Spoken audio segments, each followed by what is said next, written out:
Hello everyone, it's really good to welcome you to our next training day.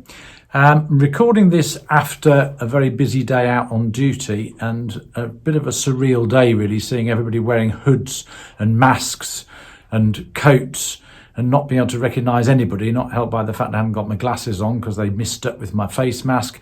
Really strange day, and walked a total of 6 miles without leaving the site.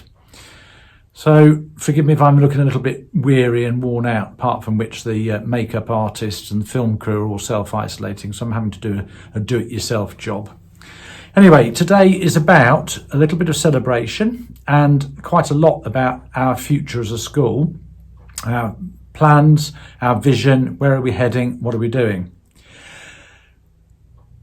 What's it like to attend Magdalen? Have a read of this.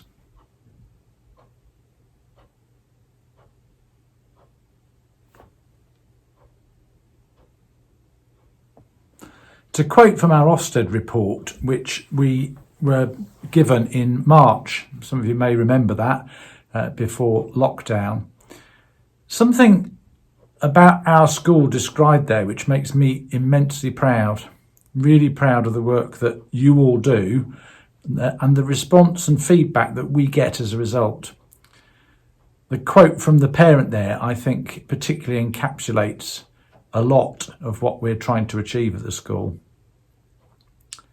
We've spent quite a lot of time having a look at the future and what we want to try to achieve.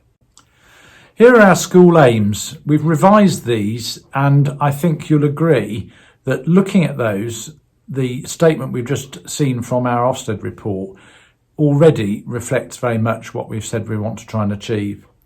Note the use of the word exceptional. Exceptional educational experience. That's what we're trying to do, and I'd like you to remember that in everything you do. Academic and personal excellence, and making a contribution to the global and local communities. That's what we're about. We want our students to gain excellent academic qualifications, to open doors for their futures, and to become the very best people that they can be. And I think that latter part is something that we already excel at in this school. But we've still got more we can do. How are we going to do that? Well, that's partly going to be achieved through developing their curiosity. We want them to be curious, to learn more, to deepen their knowledge. They need skills and attributes so that they can be successful. And above all, we want them to really love learning. We want them to enjoy what they do, to enjoy the process of learning and finding out more and knowing more.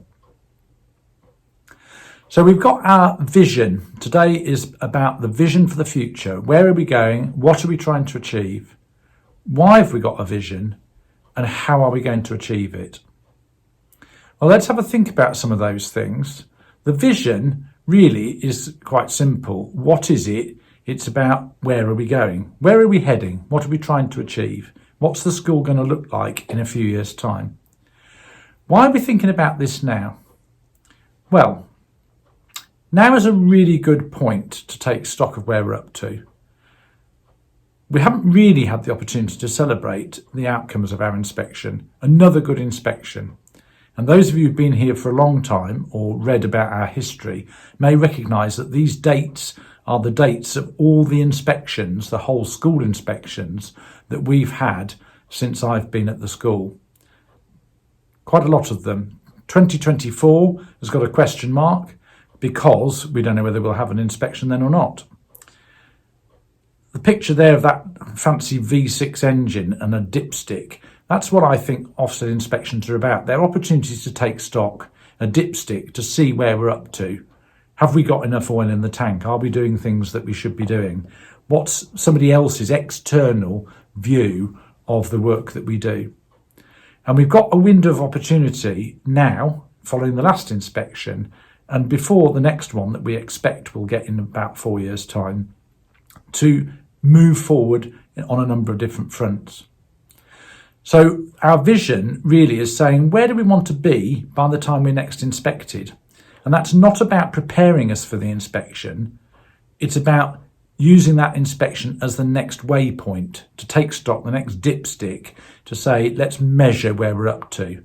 And I think it's really important we don't confuse those two things. This is not about a tick list looking at the inspection framework and saying, what are we doing and what are we not doing, and ticking boxes. This is simply about saying we're going to use that as our next opportunity to take stock of the work that we're doing.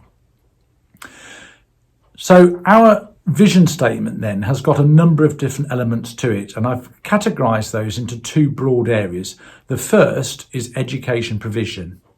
And within that, we have articulated what we want our curriculum design to be like, what we want teaching to be like, and what we want the personal development opportunities to be like. Now, I would argue that anything we do that has an impact for students relates to one of those three areas. It's either about the curriculum, i.e. what we teach, or it's about how we teach, or it's about the broader work that we do to develop pupils individually. And I think all of those things are equally important, and they're all things that are directly impacting on the pupil experience. Behind that are the areas of support. So in order to deliver those things, we need staff, and we need staff development, we need effective leadership, and we need facilities. So our vision statement has all of those 6 elements in it. The elements of curriculum design, teaching and personal development, and the areas of staff and staff development, leadership and facilities. And within it, we have articulated clearly what each of those 6 areas is going to be like by the end of the next 4 years. And so today is about helping you to understand the aims that we're trying to achieve as a school in that respect. Our ethos and values we have revisited, and many of you will already be very familiar with the idea of manners and kindness. We want to show good manners and kindness to one another. And we've added to that the notion of valuing individuals' differences. We want to help to articulate the inclusiveness of our school, not just tolerating differences, but valuing differences. And placing value on that means recognising that we are all different as individuals, and recognising that there is a great strength and a richness to being amongst people who are different from ourselves, so that we can learn from each other, appreciate each other, and look at the world through others' eyes.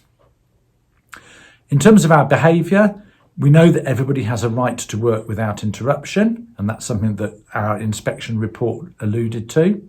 And we also believe that everybody should be able to feel safe. And those things apply equally to staff and to pupils. Similarly, we want to encourage everyone to take pride in hard work. You know what hard work looks like. You work very hard as a staff, and you achieve a lot as a staff. And we want that to be infectious into the work of our students. And I use that word infectious carefully in the current climate. So how does the school improvement plan fit then? Well, if you take our vision as being our destination, then our school improvement plan is our roadmap. How are we going to get there? And what the senior staff have done is to identify our milestones. So what are the points along the way that we're going to try and achieve? And by the end of this academic year, we've got very clear details about what we expect to have achieved by the end of the year, if we're going to be on track to achieve our whole vision by the end of 4 years. So during the course of the day today, you will have the opportunity to hear from all of the senior staff, who will talk about their particular areas of responsibility in relation to the vision and the school improvement plan. And I hope that by the end of it, you will feel just as enthused and as excited as we did when we wrote this, and as enthusiastic as we are now about the work that we're going to be doing over the next 4 years. We don't know what the future holds in the immediate future because of our pandemic, but we do know that we've got a clear view about where we're trying to get to. We've got a very good chance with the fantastic people we've got here, the great opportunities we have to achieve that. So please listen carefully, ask questions, engage, offer comments, and try and share that enthusiasm and excitement, even though you may be exhausted after a very busy first half term, as we work together to develop our school even further from the tremendous school that it already is to be truly exceptional for the future. Enjoy your day, and if I don't see you before, have a fabulous half term.